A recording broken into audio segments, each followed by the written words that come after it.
רבקה בלאו היא ביתו של הרב פנחס טייץ, אישיות רבנית פעילה שכיהן כרב העיר אליזבט בניו ג'רזי. בשנת תשכ"א היא הייתה סגנית נשיא ארגון יבנה, מארגוני הסטודנטים הדתיים הראשונים בקמפוסים של האוניברסיטאות באמריקה. Our mission statement was that we wanted to promote Jewish learning and Jewish observance on campus, and that we wanted to, I don't remember the exact wording, but that we wanted to enable people who want to know more about their Jewishness to find out, but we knew we had to know more if we were going to be that kind of a presence on campus.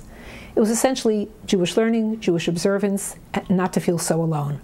And that if people wanted to learn more, we would be available to help them. Those were pretty much that was the essence of the mission statement. And at that time we already had, I think, between 13 and 15 college groups involved.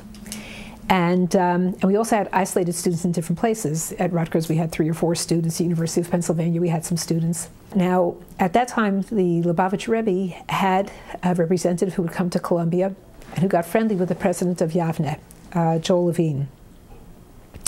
And this young man, his last name was Feller, told Joel and me, well actually he told Joel first and then Joel told me, that he wanted to meet with 2 officers of Yavne and to talk to us about how we had gotten started and what we were doing.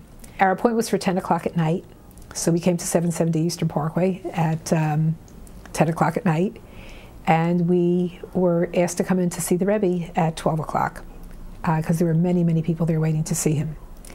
And when we came in, he greeted us in a friendly, very friendly way, and I brought him regards from my father, and he sent regards back, and it was really very, very friendly. And then the Rebbe gave us our choice of what language we should conduct the meeting in. And when he started saying languages, he was smiling because he knew that it was funny. And out of the different languages he offered us, I think when he reached either Russian or French, I forget where it was, but we decided English would be the language that we would choose. And he smiled and he said, fine, we'll do this in English.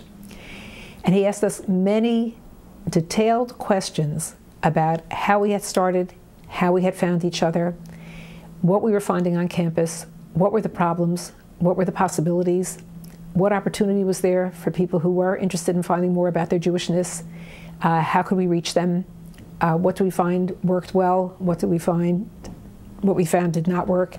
Very, very to the point questions. At the end he said, well, I've asked you a lot of questions, would you like to ask me some questions?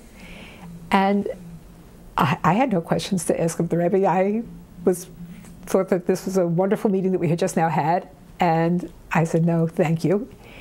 And the fellow who was with me said, well, yes, I've spent a Shabbos or 2 here in Crown Heights, courtesy of this young man that I know from Lubavitch, and I hear all kinds of wonder stories about you.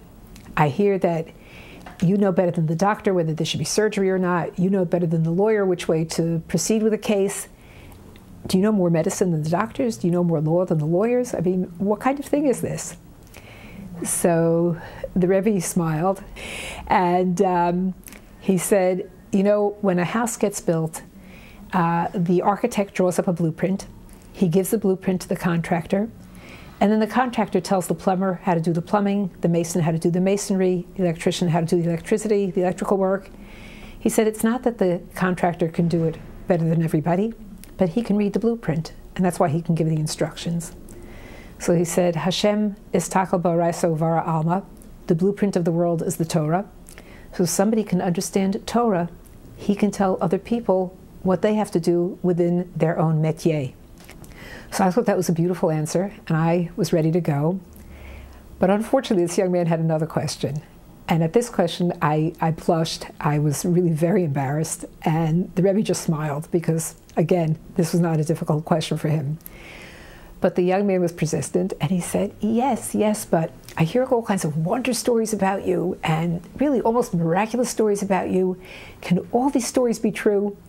So the Rebbe laughed, and he said, you know, if they're telling stories about me, they figure I know these stories. So I have no idea what stories are being told. I can't vouch for a single one of them. I can't verify them for you.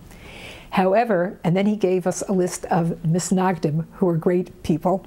He said, if you ask me those stories about A and B and C, well, those I have read in Svarim. I've read them in books that I trust, And those stories about the wondrous things that they did, those stories you can trust. So trust those stories, and I would have to check out the stories that are being told about me. It was such a wonderful answer. And he said it with a smile.